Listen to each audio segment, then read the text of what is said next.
Zaxby's Caribbean Jerk Chicken is just like a vacation in the tropics. Only without the sunburn.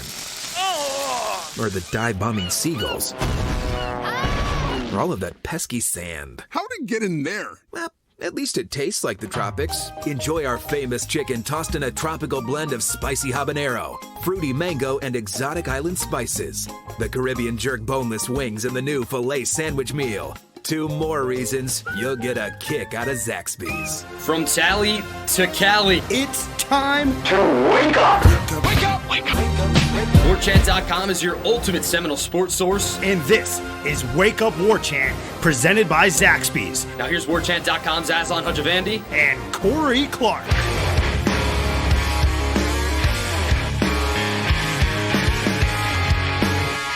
Wake up, everybody. What's up? It's Wake Up War Chant presented by Zaxby's. I'm Aslan Hajavandi. He is Corey Clark. We work for WarChant.com. Use that promo code WarChant30. Gets you 30 free days of access to the ultimate Seminole sports source, or even the ultimate Seminole sports source. And don't forget, as always, rate, review, subscribe to the podcast, and eat Zaxby's. Everything's out of the way. We can talk shop now. Corey, how are you, man? I'm good, buddy. You're not doing great. People probably noticed you didn't have quite the flair on your wake up that you normally do. Aslan's playing sick today. A little bit. This is gonna be like your flu game. A little bit under the weather, but hopefully you can. Well, you don't have the flu, which is good, but still. By the way, did Jordan really have the flu? I don't know. Like, I know we all call it the flu game, but doesn't the flu like knock you out for 4 or 5 days? He probably had. Can you imagine? Have you ever had the flu? I don't know. I don't know if I've actually ever had influenza. I think I might have had it once. There have been times where I was like just miserable for 3 or 4 days, and I didn't go and make sure I had it, but it was just awful. It must have been close to it. Yeah. And I know I'm not Michael Jordan, but can you imagine, like, as sick as you've ever felt, to get up and play 40 minutes in an NBA game and score 4? Anyway, so he might, anyway, nobody really cares about that. I just always thought it was weird that they called it the flu game, and I don't know that he ever really tested positive for the flu. Yeah. I'm just hoping it's not coronavirus. That's what I'm worried. That would be bad, man. That would be bad. You would need to be quarantined. Luckily, you're in the studio right now. I'm out at my house, so we're not in the same environment anyway. But still, you need to take care of yourself. It's the story of my life, though, Corey. Like, everybody's like, "Hey, man, have some fun, be adventurous, go on a trip." It's like, all right, let's go to Bali. And as we're getting ready to go to Bali, there's potentially a worldwide outbreak of some nasty illness or whatever. So. And apparently it's like Chinese New Year coming up, so there's going to be a whole bunch of travel from China to all corners of Asia, and we'll see how it goes. My buddy's trying to spin the positive. He's like, hey, look on the bright side. Maybe everybody will be so scared by it that we'll have the entire plane to ourselves. So I'm like, that's one way to look at it. So with all that said, Corey, let's go ahead. This won't be the last one before I go to Bali. We'll do one again next week, too, and then I'm trying to think maybe I'll be ambitious and we'll try to do at least one podcast while I'm over there, but I don't know. Doubtful. While you're in Bali? Yeah. I'll be 13 hours ahead of you. So it could be like midnight here and I'll be 1 p.m. in Bali. It'll be great. Yeah, I mean, we could try that. Will you be here for signing day next week? Oh, absolutely. Yeah, absolutely. Come on. I'm team player. Okay, well then, yeah. All right. Well then, okay. All right. Maybe we could do one while you're in Bali. So we'll see how it goes. Anyhow, with that said, let's go to Do they have Tinder in Bali? I guess they do, right? Yeah.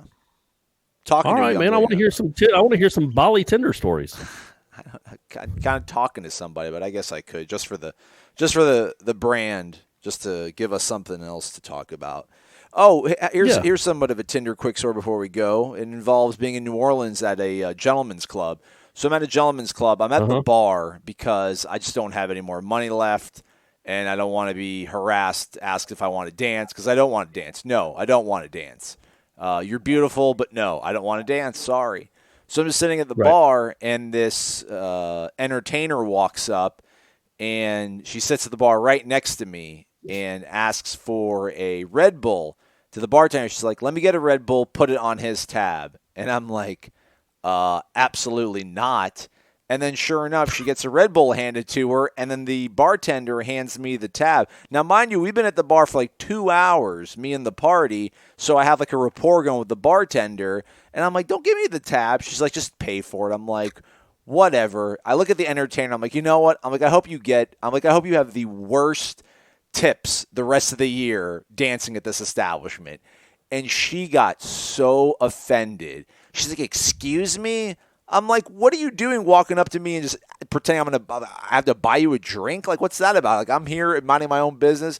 And then she pulls out, like she opens up her little purse, grabs like 8 or 9 singles, throws them at my face, and then she's like, "You're a jerk," and then walks away. Oh, Aslan. Well, hey, you got a story out of it anyway. How am I a jerk? I don't want to dance. Just leave me alone. I'm drinking. I was ordering drinks at a steady, rapid pace.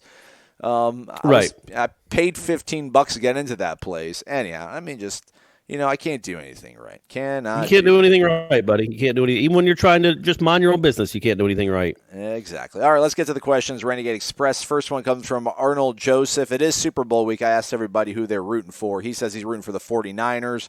I was also asking what everybody thinks about these little snippets that we're seeing from Norvell. Of course, everybody loves them, as does Arnold Joseph. What are your thoughts on what Norvell was originally expected to do by, quote, salvaging the recruiting class to where he is as of now? In my opinion, has actually improved it. So, yeah, I mean, again, it's such a weird thing because around here you used to having a top 5 recruiting class. Right now they're 16th. I think Ira was trying to point out that that's maybe one of, if not the best, recruiting ranking for anybody that got hired just this past offseason. I mean, I'm not that sort of guy that's going to polish turds, but at the end of the day, he needed quarterbacks. He got 2 quarterbacks. They were, I think some of this grad transfer stuff doesn't get factored into it. He got an offensive lineman, which is important, that right tackle Deontay Taylor. So I'm fine with it. But yeah, I mean, at the end of the day, and you have a column that's up on War Chant right now, you got to get really good players. And usually the really good players are usually 4- and 5-star guys. So, I mean, I'm not panicking by any means, but it's a good start. Yeah, it's a good start. For Florida State to get back to Florida State, I'm not going to sit here and say they need a bunch of 5-stars, but they do need guys that are going to be that they are going to either they're going to be NFL players, whether that's because they get coached really well and developed at Florida State or they just come in with unreal talent. Either way, you need to start flooding the NFL again with players. That's a big deal. But it's hard to even say he salvaged a class because what was he salvaging? It's not like Taggart had put together this star-studded group. Like, I mean, I guess he is he's improved it, but there wasn't really a whole lot. There wasn't a whole lot of room to go down, in my opinion, for Florida State football. I mean, if your recruiting class is outside the top 30 or 40, I mean, good grief, you've had an awful recruiting class. And when Taggart left, it was what, like low 20s, high 20s? I don't know what would be like 21? Is that low 20s or high 20s? Good point. I would say low 20s, I guess, right? Yeah. So anyway, that's about where it was, right? Taggart was somewhere in the 20s or like high teens or low teens, whatever. Somewhere like the 18 to 22 range, I think, is where the class was ranked, and that's kind of where it is now. So he's held on to it. He did bring in 2 quarterbacks, which was huge. But yeah, I think that you give this staff a year, not just, hey, can they get in a living room? Are they energetic people? Are they going to get people to believe in their message? Are they going to be great recruiters? Obviously, that's important. But evaluate and then develop. Those are 2 huge key components of producing NFL talent. It's not just, hey, you can only get 5 stars to the NFL. And there's a huge ton of difference between 4 stars. You know what I mean?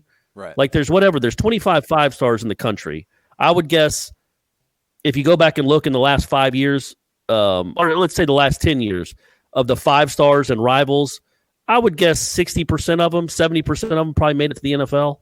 I mean, it's a really high hit rate with these 5-star guys. They can't miss.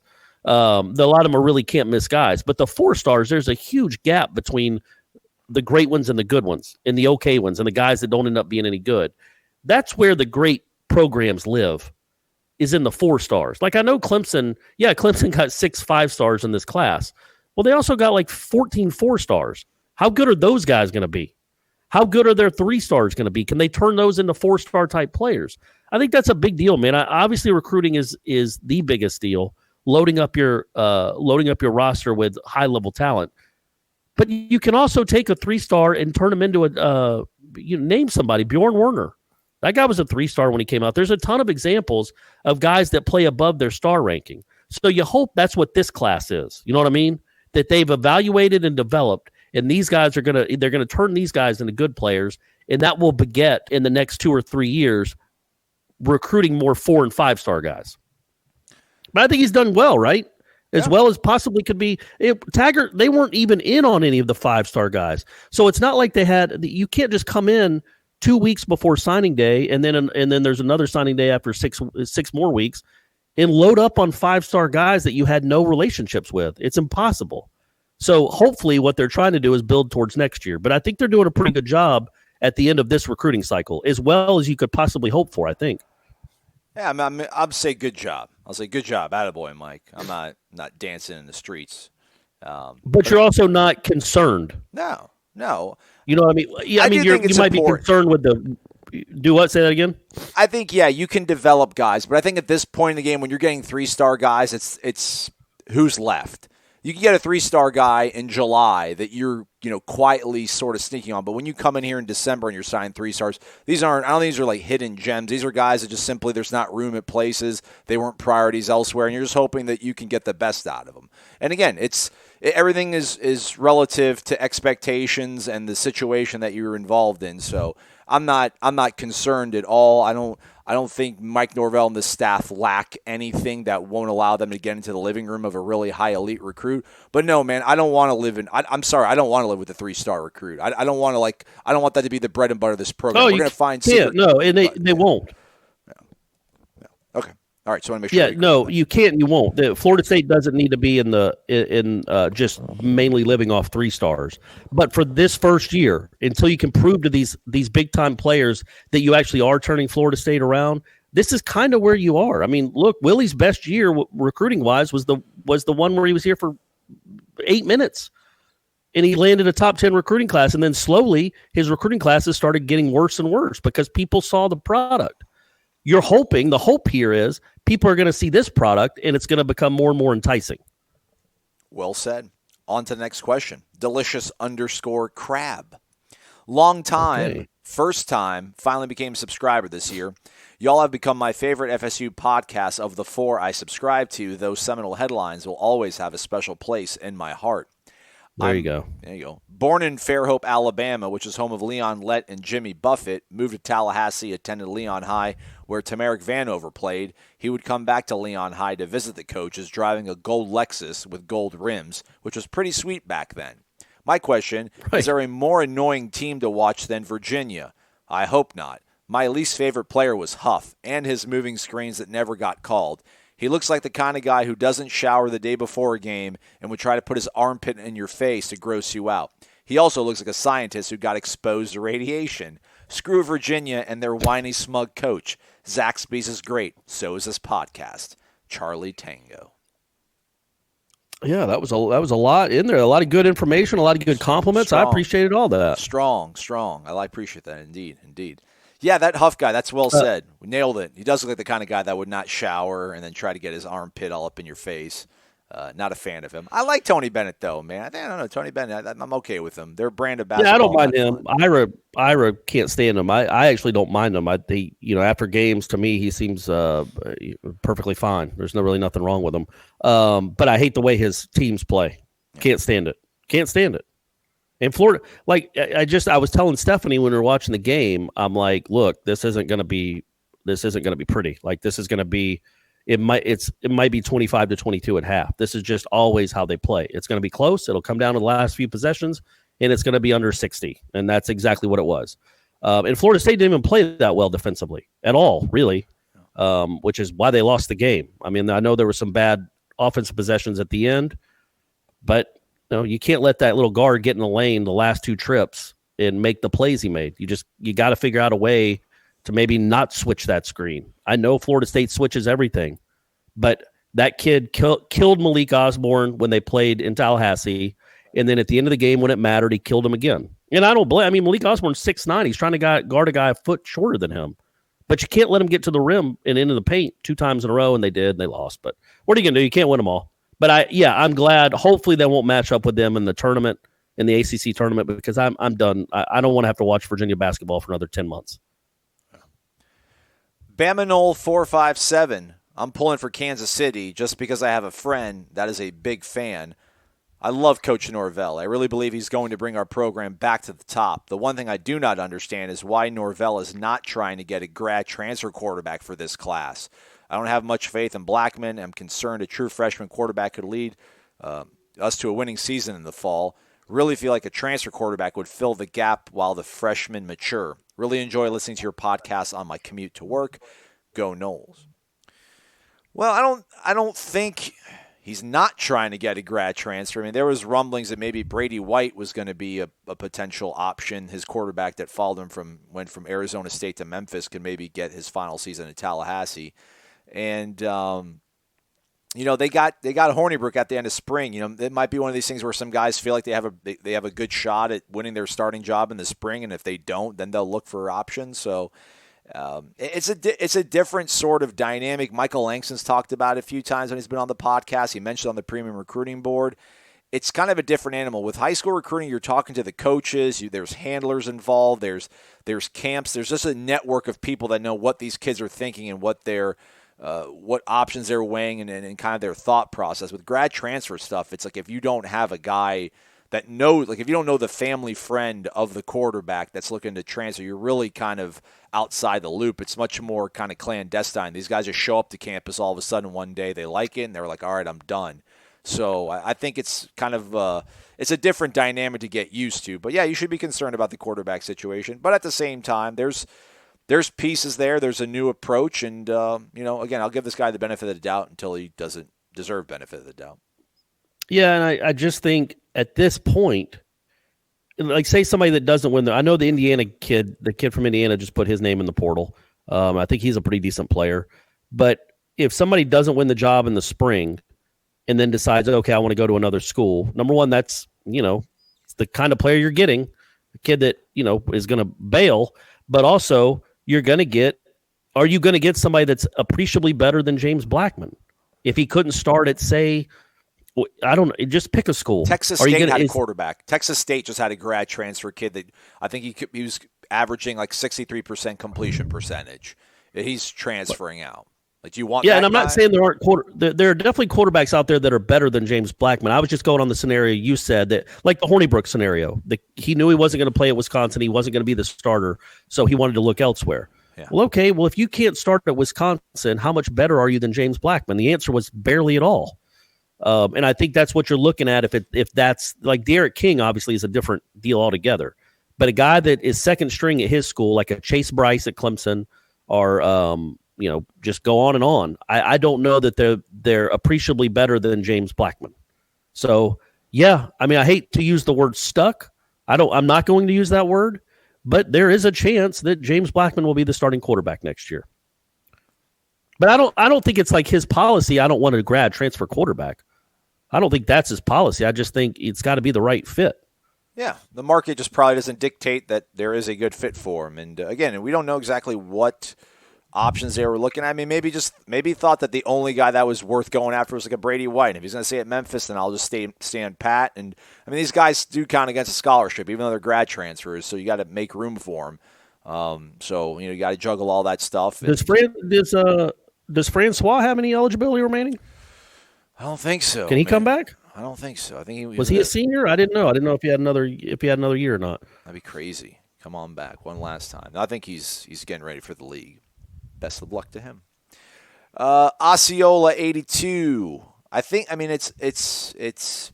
the way that the Seminole tribe would spell Osceola. So I'm just going to say Osceola because it'd be like, I don't know, it'd be like if your name was written in Farsi, like in Persian, but it's still Corey, so I'm going to still call you Corey 82. It's Osceola 82. Gentlemen, I tried to listen to one of your competitors' podcasts the other day. You didn't have a show that day. It was unlistenable. Just awful. You guys are infinitely better. Moving on. There is a prop bet for the Super Bowl. 100-1 that, not Mike, but that Kyle Shanahan blows another 28-3 lead. I thought of Corey when I saw it. Good thing he's moved on from that. Also, not a huge fan of the NFL. I don't even know what that's in reference to. Yeah. Also, I'm not a huge fan of the NFL, but I find myself rooting for Andy Reid. He does seem like a good guy. P.S. Be sure not to do any drugs in Bali. Indonesia has insanely strict drug rules that can lead to years of prison or death. Have a great time. Go Noles. Yeah. I Remember did find that? out. How am I supposed to party for 6 days straight now? I don't know. Without any PEDs, no performance enhancing drugs. Yeah, there was that Vince Vaughn movie where they got popped for having cocaine over there, and then like they all had to be in jail for 15 years. I think Joaquin Phoenix was in it too, and Hayes. Good, not a great flick, but pretty good. And I remember the one guy. I don't know if it was Indonesia or not, but it was an American. This was like a turn of the century, like 2000, 2001. Where I think he stole a car or tried to steal a car, and then he got caned. Singapore. You remember that story? It was Singapore. It was like in the 90s, man. And he got caned, right? Yeah, like George W. Wow. or H.W. Bush had to ask for, he was supposed to get 6 lashes or maybe 8 lashes. And then, like, diplomatically, like George W. Bush or H.W. Bush, the original Bush or whatever, and like the State Department worked with Singapore to, I think he only got like 4 lashes. But yeah, I think he vandalized the car. Yeah. So. Oh, is that what it was? Yeah. And so they pled it down to 4 lashes. That's, well, hey, you got a good attorney if you can do that. So yeah, I've forgotten all about the 28-3. I don't even, like I said, I don't even know what that's in reference to. But I am rooting for the Chiefs, not just because of Andy Reid. It would be cool that he won one, but that's been a long-suffering fan base. They won a Super Bowl back right when they started having color TV. Like, it was a long, long time ago. Lynn Dawson was their quarterback, and he was smoking cigarettes after that thing in the locker room. Just a different time. I think that was Super Bowl 4, maybe. And now we're at 54. So it's been 50 years since they won it. And that's a really good fan base. They're a passionate fan base. They love that team. They sell out almost every game, I think. Or they do sell out every game. In the Midwest, that's a huge deal. So I'm rooting for the Chiefs. I hope they can get it done. Plus, I like watching Mahomes play. Now, in 10 years, this might be like a Tom Brady type thing where I'm completely sick of the Chiefs. Because people don't remember this, but if you go back in your mind, we were all rooting for the Patriots against the Rams that year. I wasn't. But Brady's rookie year. Yeah. Most people were, right? 2001, yeah. Patriotic. And then we're like, oh, man, that's a really cool story. Untalented rookie takes over for Drew Bledsoe. They sneak away a title. That's pretty cool for that fan base. They don't get – the Patriots have never won anything. And now I want to go back in time and just slap the crap out of myself for even cheering at all. Like cheering that when Vinatieri made that kick, I was all excited. I'm like, what are you doing? Well, why would you want to set that up? So knowing that there's a chance that in 10 years we're all going to be sick of Mahomes winning 5 or 6 Super Bowls, in this one I am pulling for them. Yeah, same thing applies kind of when I think about 2004 Red Sox. I was like, come on, beat the Yankees finally. Let's get you long-suffering Boston fans, the championship you badly deserve. And then now every single day I'm like, oh, gosh, I hate Boston fans. I hate the Red Sox. Hate them. I just all Boston fans. All right, this guy or person has the best avatar. It's Jesus crossing up the devil. It's fantastic. Oh, all right. Yeah. Although the Jesus looks more like you, less like me, which is kind of weird. But anyhow, it's for another day. Noli moly, wake up. What's up with all these astrology majors talking about stars? I'd rather have solid guys to build a foundation and leave the prima donnas. He spells prima donna, pre as in before Madonna. Our cast is already studded. How does this class compare to the 11-12 team or even 10? Seems like they built a rock and ran with it. You want to take this one? So, like there were a lot of those kind of guys in the 10 and 11 classes, like just solid dudes, not necessarily NFL players, not superstars, but solid dudes. But then you also had the LaMarcus Joyners in those classes. You had, just go all on down the line. Rashad Green, Kelvin Benjamin, Nick O'Leary. I mean, you had big time players. And you also had I guess Bobby Hart was a 4-star. He was kind of a big deal. Trey Jackson, Matthias. Those guys weren't huge recruits, but they were great building blocks for that team. I mean, obviously you're not going to have 22 5-stars. You're just not. You've got to sprinkle in the program guys, the solid guys, the foundation guys with number one, a really good quarterback. Florida State's due one of those again. And then also an offensive line would help. But then you need to have some stars. You need to have some stars, too. You need to have NFL talent. It needs to be a combination of the two. So you can say that you just want good guys and program guys. Well, Army and Navy have those guys every year. They don't play for championships. Like you also need a lot of talent. It can't just be solid foundation guys. That's the Bobby Bowden quote from way back when about if manners and discipline mattered. I can't remember exactly. I'm going to screw it up. Army and Navy would be playing for the national championship every year. So it's more than just being a good program guy, a building block guy. You also need the stars. You just do. Look around college football and who's playing for the championships. You got to have a Trevor Lawrence. You got to have an ETN. You got to have T. Higgins, Ross. You got to have those guys, man. You just have to. Drummernol 1201 or Drummernol 1201. Wake up. First time poster, Boynton Beach, Florida. Listen to Wake Up War Chant every morning on my commute to Boca. Closest Zaxby's, 3.8 miles away in Lake Worth. Think I'm going to root for the Kansas City Chiefs in this one, but really just hoping for a good game and already glad it's not the Patriots again. I asked my wife if she knew who Jimmy Garoppolo was. She said, who? She's smart, though. She might just be fooling me. I was saying this because I put in the thing. I wonder how many people's wives and girlfriends are cheering for the 49ers just because Jimmy Garoppolo is painfully handsome. He's from Orlando, drummer in Old 1201, originally, and was 4 years old when Shaq was drafted to the Magic. After the horrible news from this weekend, I was able to keep it together until I saw a video of one of my childhood heroes break down. Rest in peace, Kobe. Pro tip, for those not wanting to hear basketball talk, check the timestamps Aslan kindly provides in each podcast and fast forward accordingly. Tough loss last night, or when you guys are listening to this 2 nights ago, but I definitely felt it was coming. Despite a raucous crowd in the usual 8-on-5 routine, I think a 5-point loss to the defending national champs away from home shouldn't ignite any doomsdayers, though I bet we fall out of the top 10. Raising the eyebrow, however, is consecutive games of failing to find a bucket late. What do we need to do to score late, apart from putting the ball through the hoop, obviously? Scheme, ISO, who gets the ball late? Seems we don't necessarily find the hot hand.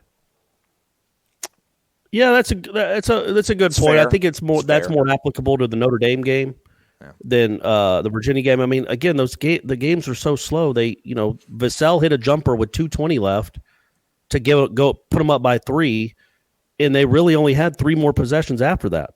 And one of those was when they were down by 3 with 13 seconds left, and they had to take a 3. So you have Vassell hit the jumper. They come back down after Virginia gets the alley-oop tip dunk, and then Malik. That I thought was the worst possession of the game. Like there was still 10 or 11 on the shot clock, and he just takes a fadeaway jumper when he hasn't hit a jumper all night. Like it's not like he was feeling it. That was just. You got to give the ball to Vassell in that spot, or maybe Forrest can take that small guard to the paint, although he wasn't doing that much at all in that game.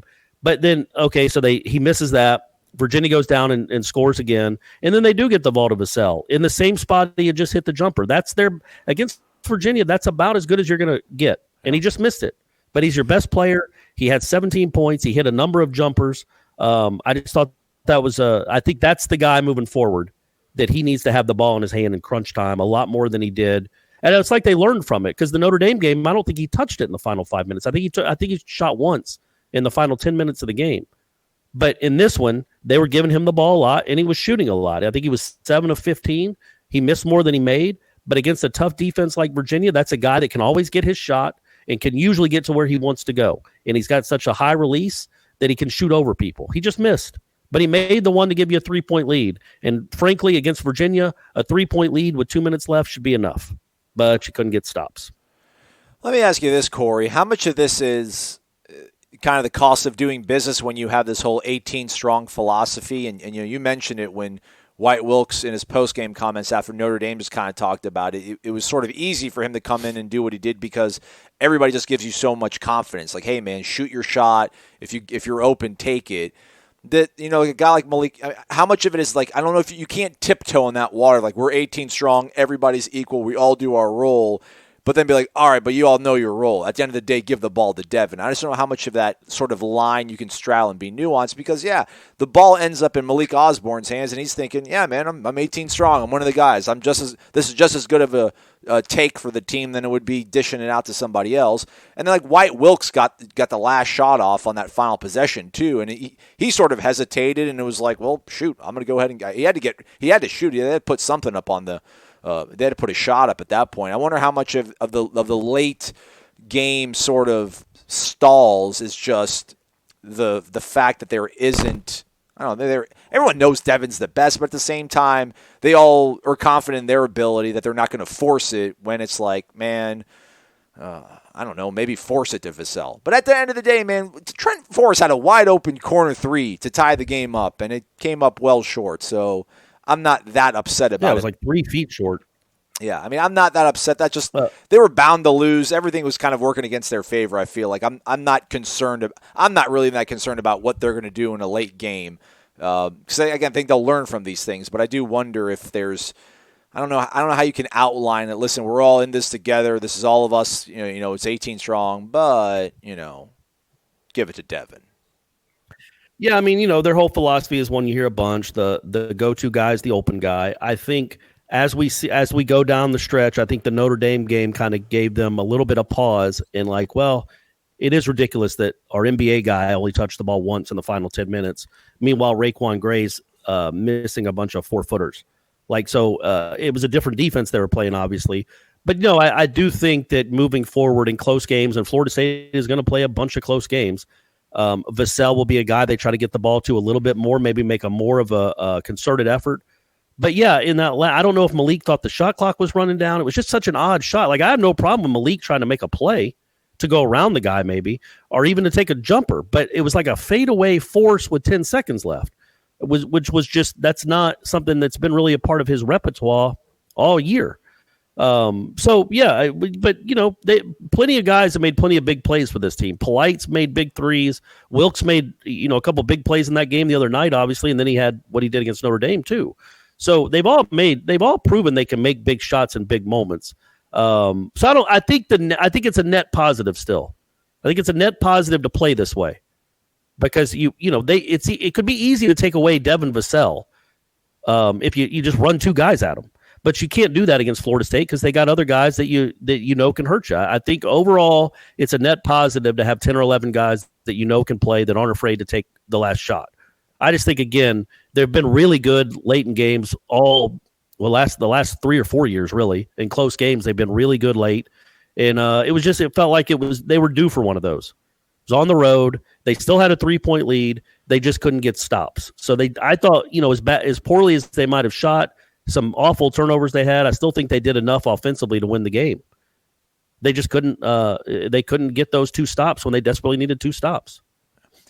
Drummer Knoll 1201 also adds some football stuff. He's absolutely loves what Norvell has done with the program.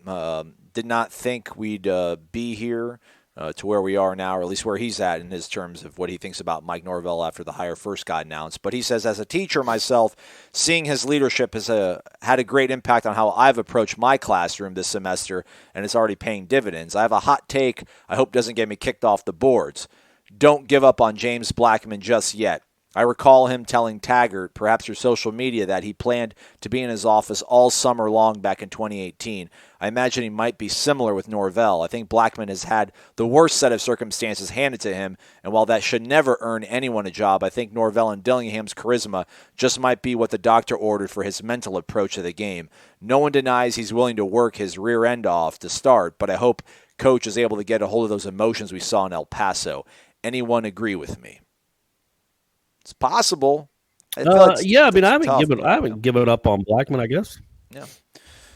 That's a tough ask. I mean, it's one thing to ask a kid to change his mechanics, like his throwing mechanics. It's another thing to kind of change the way he mentally approaches the game. But I do agree. I just think he's had a really tough set of circumstances in terms of a head coach that was halfway checked out. Obviously, I'm sure he probably thought he was going to be the starter going into 18, and then he wasn't. And then you have like the push and pull of Walt Bell and Willie Taggart going on. And then I don't know how much of, Kendall Browse's success is really based on, the mental approach of the game and really having a good feel for what your quarterback needs to hear to feel good about himself. It's just kind of like, hey, man, this is what the offense is. It's simple. Do it, read it, go. It's possible, man. And it does seem that a big part of Mike Norvell's approach is just kind of the holistic approach of the athlete, like the mental side of things. So he's going to have to change his ways, and James Blackman says he's Noel-blooded and all that kind of good stuff. So hopefully he's willing to put in the work to get to where he needs it to. And he doesn't need to work on his mechanics, man. He throws the ball just fine. It's in between the ears sort of stuff. Again, that's a really tough thing to rewire in somebody this late in the game. But again, I'll give benefit of the doubt. I'm still with James Blackman. I'll die on Blackman Hill. I'm ready. I got my fatigues. Well, and you're hoping that he gets coached better. That always can be a plus. He had a distracted Jimbo for 1 year, and he was thrown into an impossible role. And then he had Willie Taggart and Walt Bell, and then Willie Taggart and Kendall Briles in his ear the last 2 years. It hasn't been easy. So you hope Dillingham and Norvell can unlock the code maybe. I think there's only a ceiling. I don't think he's ever going to be a great quarterback. I think there's a chance he could be a decent to good quarterback. But my concerns with him, people get better. People change. People grow up. My concern with him is, again, what we saw on the sideline at the end of that Sun Bowl. It's just that has to stop. You can't bang your head into a wall every time you make a mistake and be so down. It's just that's not what athletes do. That's not what great athletes do, I guess I should put that. You don't ever want to be like the woe is me guy or, man, I can't believe I screwed up again. Am I ever going to get – you got to be able to have a short memory. The beautiful thing about Jameis Winston, man, is, again, the beautiful chaos of throwing 30 interceptions, but still winging it, still throwing for over 5,000 yards. Now, obviously, not everybody has the mental makeup in that capacity as Jameis Winston, but try to find something like that where it doesn't affect you so much, because you can't. It just seems like that would be paralyzing to be affected that much every time you make a mistake. Knowles MG4 had a question about the whining on the boards about the lack of 4- and 5-star recruits. I think we've talked about that a little bit. Primetime 92, I have a new TV show idea. It involves Aslan filming and documenting Corey and Ira as they backpack through Europe. Can't imagine all the interesting commentary Corey would deliver on the exotic locations and situations they would encounter and the arguments that would ensue with Ira. You're welcome for your $1 million idea. Have a good day, guys. Imagine Ira backpacking anywhere. I tried to get him to go up that little Ira's not hiking anywhere. Yeah, I tried to get him to go up that mountain in El Paso for the Sun Bowl, but he passed. So I don't know, $1 million. That's idea. Weird. I would have thought he'd been sprinting. Usually Ira would want to sprint up that thing. That's odd. Maybe next time. Mad AMCZ, wake up, Aslan, love you, man. But for clarification, that is a dude hitting the bunker shot in the Avatar. The shot actually won me a tournament. Great moment. Well, I knew it was a guy. Just the name. It's either Madam CZ or it's Mad AMCZ. So, are you, is AM, I don't know, there's not even a man's name that begins with the letters AM and CZ unless you're, Polish, which is fine. But, I mean, you could have a last name that begins with CZ, but I'm just trying to figure out why your letters are in that order. But anyhow, your question is what's important. Based on what you guys are hearing around campus, are the Norvell workout videos just hype, or are they really working 150% harder than under the prior staff? If the latter, the team is going to be tough again and a team we can be proud of. Agree? One thing I heard of, and we mentioned a few weeks ago, and it was kind of relayed to me by Ira, was just that people around the program watched, the first week or so. And again, now it's 3 weeks that they've been doing this. But after the first week, it was kind of, man, look at you, Mike. This is awesome. These guys are really working their rear ends off, man. This is crazy. This is a lot more strenuous than what it used to be. And he's just like, gee, really? This is not even close. We're nowhere close to what we need to do.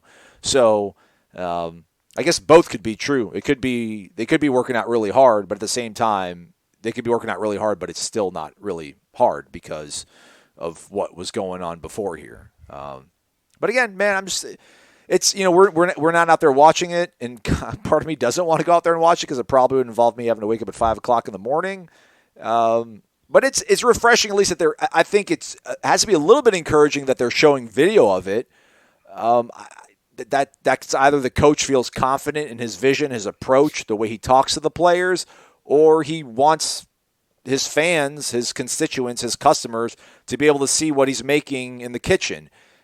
We saw nothing from Tara. I shouldn't say that. They did mic up the first year and do the whole, every single coach got mic'd up for a minute during the chase, but a lot of it, Yeah, I don't know. Maybe it's just the cinematic way they're shooting it now. It does seem a little bit more intense. I'm a fan. Yeah, I mean it's hard. It's impossible for us to gauge. But yes, like with our eyes, like or from a 45-second clip on Twitter. But yes, what I heard is what you hear that and it's what Norvell preached when he got the job. And obviously, no coach is going to come in and say, "Look, I'll be honest, I like half-assing it in the offseason. I don't want to really get going until about September, October. Obviously, they're all going to say we're going to work hard. But it's when you listen to Norvell talk and when you listen to the coaches, maybe more importantly, the coaches talk about him. Yeah, man, hard work always comes up really quickly. I mean, I do think that's an edict. It's a personal philosophy, and I think it means something to him. And he understands how important this time of year is. It's the most important time of the year, honestly. And I'm not talking about recruiting. It's the off season and getting ready for the season and really learning what it is to work hard. And this is a program that, quite frankly, obviously hasn't been working hard recently.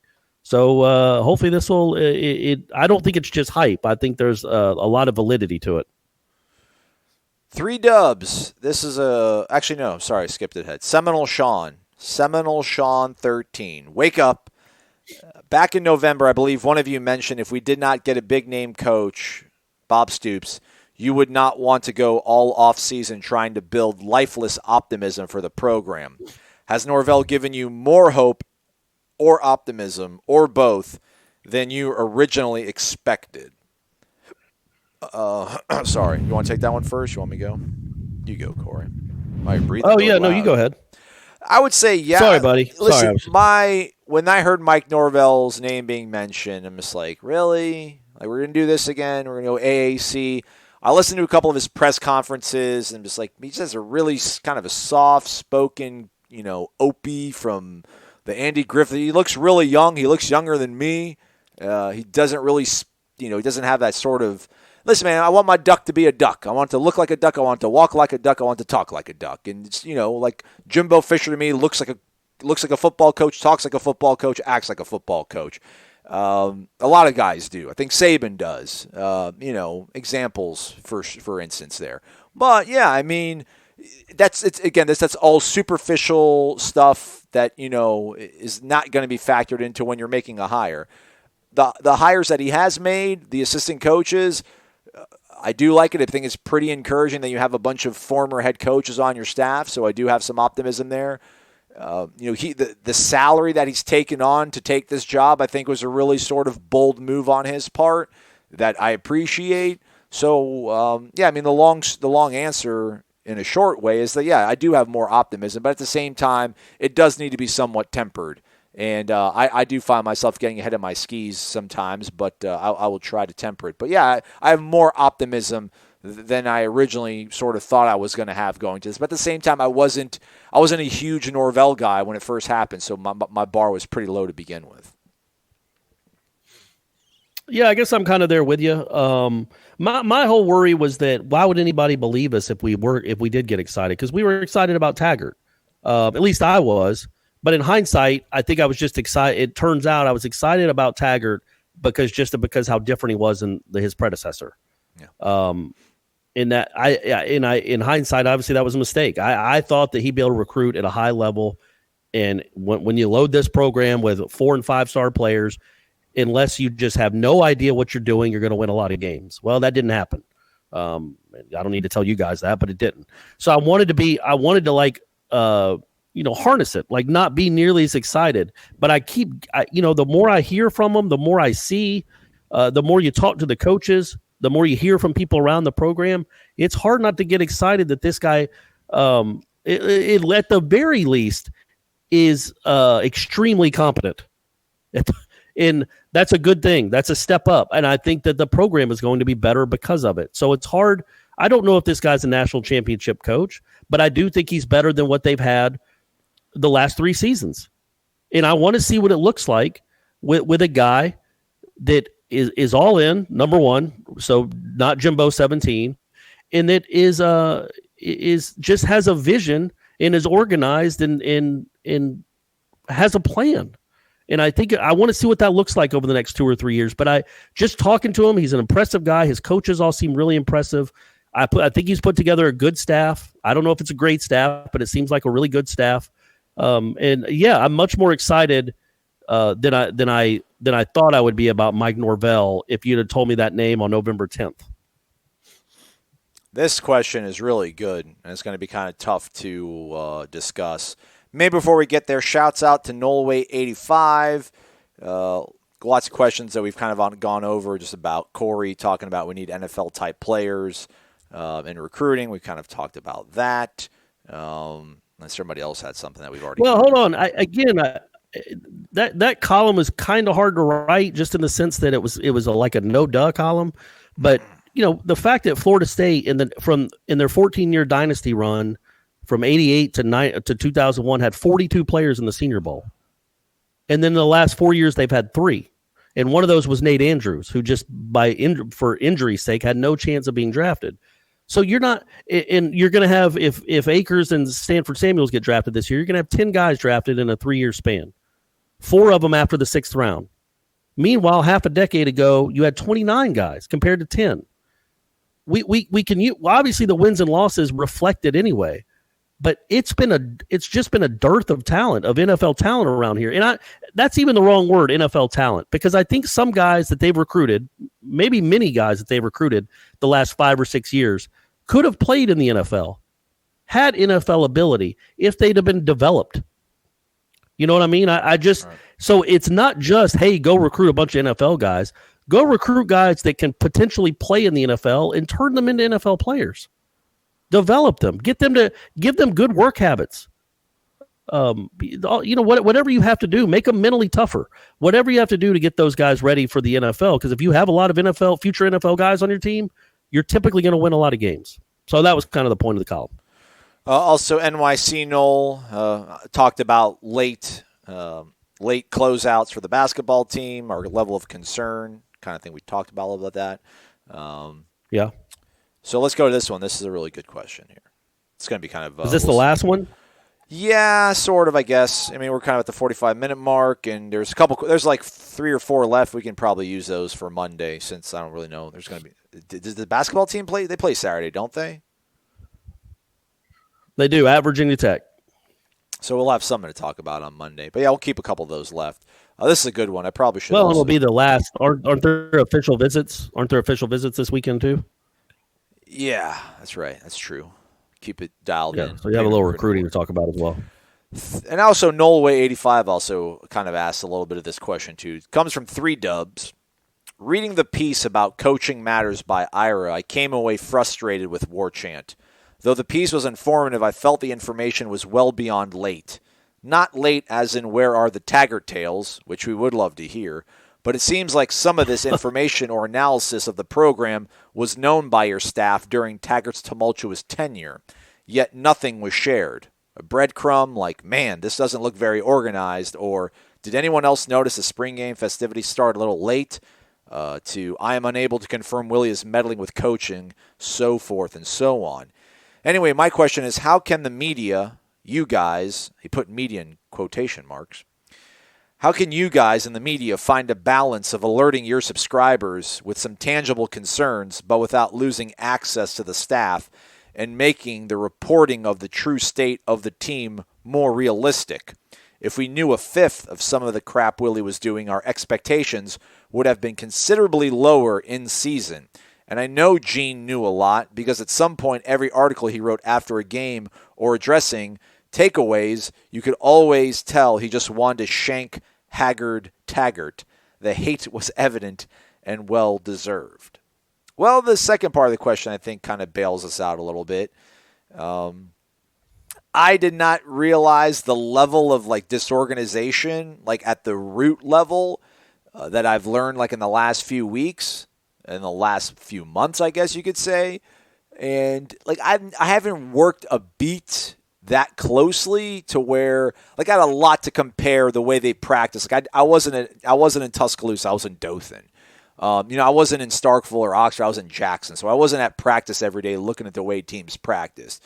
So I guess that'll be maybe sort of my cop out there.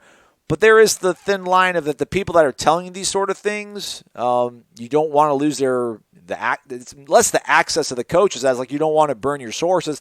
And I think part of it too is like you never know. Things can turn around in a weird manner. Even if you see and you're hearing all these things. Like what if Florida State would have beat Virginia? What if James Blackman doesn't overthrow Terry by 10 yards or whatever, and he makes that catch, they score a touchdown?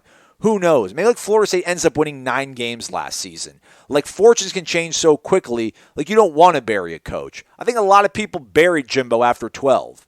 After he lost in NC State and Raleigh, the way that team played, people were like, you know what, man, he's just never going to get it done here.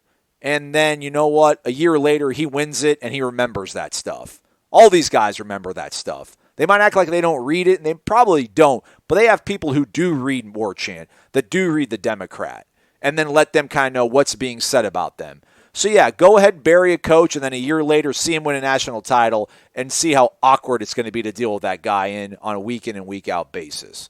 And but again, I listen, and I'm not even trying to act like I'm not going to plead ignorance of this. If I would have known a lot of this stuff, I still probably wouldn't have said it on the podcast. I might have tried to find some secretive ways to kind of temper the way I would talk about the program. But at the end of the day, I think I was pretty down on this staff after the Virginia Tech game, maybe even before that. So you kind of knew where I was on that. But it's a difficult sort of dance that you have to walk with, keeping sources in line and feeding you information, and not burning relationships with coaches, and the sort of improbability of a college football season and the way success can kind of come at the snap of a finger. Yeah, all that's well said. In hindsight, again, it's a balance, because number one, we especially with Taggart, if you're talking about what you see at practice, well, we didn't get to see any practice really, except for the first 10 or 15 minutes. And anybody listening to the show for long enough knows what Aslan thought about the first 10 minutes of Florida State practice. Well, he did not hold back on that at all. Corey, why didn't it bother you though? Like I don't need your support or anything, but like you're a smart guy. You could not have liked what you saw. It was 5 minutes. But like it was just 5 minutes. But what bothered me, but the point I was trying to get to, what bothered me, that I should have said something. In hindsight, I can admit when I was wrong. It's not that I was scared to say anything. I just wanted to. I thought it would be too early, and you want to give people the benefit of the doubt. But all the standing, and we've talked about it since. I think I might have even talked about it before this past season. All the standing around I saw at the first spring practice, there was so much standing around compared to what Jimbo was doing.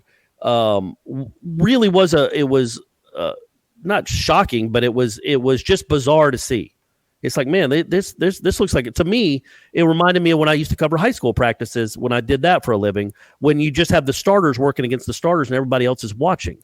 They're not getting reps.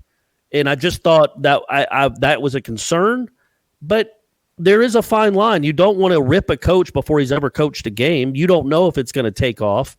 The guy might end up winning 4 national championships, and then you're the guy that complained the first practice about how they stood around too much. So, but there is a fine line. I do think that's something that maybe not the me. I don't. It's not like we in the media get together as a collective and talk about how we're going to cover the team. But maybe we at War Chant could get together and say, okay, well, look, here's some positives that I saw. Here's some things that are a little bit concerning. Because what happens, in Aslan, the person I'm talking to right now, the person I'm hosting the show with, knows more than anyone. Aslan was pretty much critical of Willie Taggart from the day he was hired. I played more of the good cop, kind of, well, let's see, he's turning other places around. As they kept losing games, even though in awful fashion, I kept trying to play the good cop. Well, look, this is what he does. He turns programs around. You got to give him the benefit of the doubt, give him some time. Aslan wasn't trying to hear it. And not many people liked hearing that from Aslan. Aslan got a lot of grief for not being on the Willie Taggart train, doing the choo-choo sound, heading down the tracks. He was not on board really at all from the beginning, and he got a lot of grief for it. So there is a fine line there, too, where you don't want to pander to your fans if you know this guy isn't a good coach to come out and make excuses and say, no, he is. But, I also didn't know. I didn't know if he was going to be a good coach. We didn't know. We didn't know if it was going to take off or not. It obviously did not. But, yeah, I think that's a valid critique. that, okay, if you knew all this stuff, if you knew it was completely disorganized and dysfunctional, why wait till after he's gone? What and you don't look, you don't have to do an expose and a blow by blow and just completely blow up any relationship, because people listen to this show understand that there is a balance, there's a delicate act you have to have, because you got to talk to these people. You can't just blow everything up, because then we're not going to be able to give any information to anyone. So you have to there is a bit of a game you have to play, but you also you don't have to just I don't know. Ira would be really good to talk about this too. It's a really good question, and it was something we talked about a lot after Jimbo left with the Jimbo Diaries, or what do we call them? The Jimbo Tales? Jimbo Chronicles. Chronicles. It's like, okay, the Jimbo Chronicles. There you go. Like, okay, if we were willing to do that after he left, why weren't we willing to do that before he left? And obviously the obvious answer is, yeah, man, because we still have to talk to Jimbo. Like, you can't, that's more of a, that's something you have to write after the dude leaves necessarily. But if these were concerns along the way, there could have been mention of them as the years went on.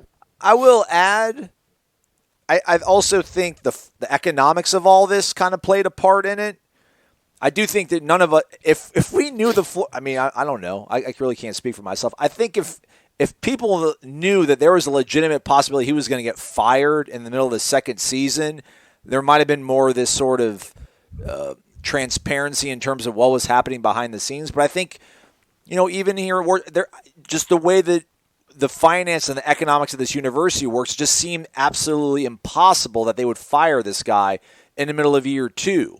So, like, why even try to start something, or, I don't want to say start something, but, it's walking that line of showing you what's wrong, but also, listen, kind of they're more or less stuck with this guy. Like, I think Ira hinted at it a couple times when he said that Florida State could not afford for Willie Taggart to fail. And then we had the podcast, the reaction after he hired Jim Leavitt, where I was almost like inconsolable, and people ripped me apart. They're like, wow, your hate for Willie Taggart's really showing. Because when they made that hire, I really thought by them bringing Jim Leavitt on, I'm like, they're really behind this guy. Like, I am well on an island by myself. Like, they believe in him. They're giving him every resource so that he can be successful because they believe in him, when it was just kind of putting Band-Aids on things, just hoping against all hope that maybe this will be the thing that'll turn the tide, because they didn't want to get rid of him after this quickly, because they really couldn't afford it. But then it came to a point where, back to the question, like in Gene's takeaway columns, like Gene would start writing about, you're at the point now after loss number 4, loss number 5, that you start thinking about season ticket sales, and it's going to cost you more to keep the guy than it is going to be to let him go. So all these sort of things, kind of, there's a confluence of all of them, or confluence, and you have to navigate some really interesting, choppy waters, and it's tough, man. There's no guidebook for this.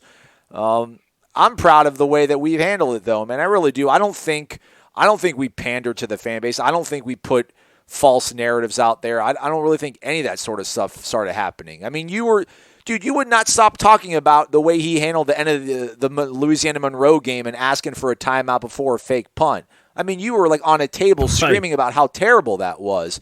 Now, if you folks don't want to take that and run with it as like a guy kind of hinting to you that there is some, problems with the way that this guy is organizing and running his coaching staff and the way he handles in-game situations, well, that's kind of, also, a little bit of stuff that's going to fall at your feet as well. So, yeah, I'm proud of the way that we handled everything. I don't think we didn't hide anything intentionally, I don't think. So, I'm fine. I'm going to sleep okay at night. No, no, not really. The only, like, I just keep coming back to, I don't remember writing anything about the practice. Not that we got to see many, but the 1 or 2 practices I saw and how underwhelmed I was. But I do remember in his first year when they had the video of the guys going through the fumble drill or the strip drill. Right. And how it was just the most, ridiculous thing you've ever seen. And like, okay, well, let's extrapolate that to a whole practice. If that's how they try in that drill, is that how they're trying in every drill? Yeah. Is that the kind of look you're giving them? Is that the kind of work that the grad students do? They just touch the football like they're petting a baby? Like, you know what I mean? They're not really trying to rip it out. Well, let's extrapolate that to all 20 periods. And what does that look like?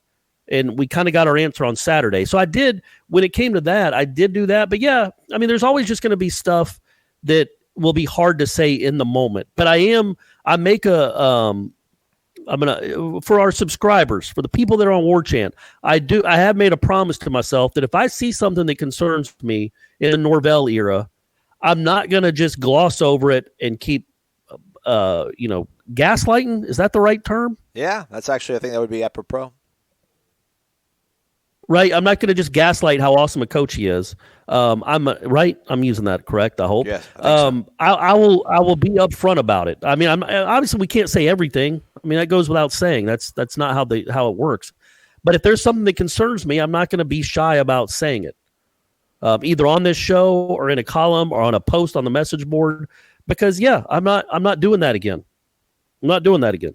But I don't necessarily think Ira and Gene really held much back either. I mean, I just think it comes out in small doses as you hear more and more about them. Mm-hmm. But also, you have to remember, there were also plenty of things we heard about Jimbo, and like Aslan said, in 2012, where like you hear from people that's like, yeah, this guy's a maniac. He's impossible to work for. He's never going to do anything of great significance. Oh, wait, he just won a national championship.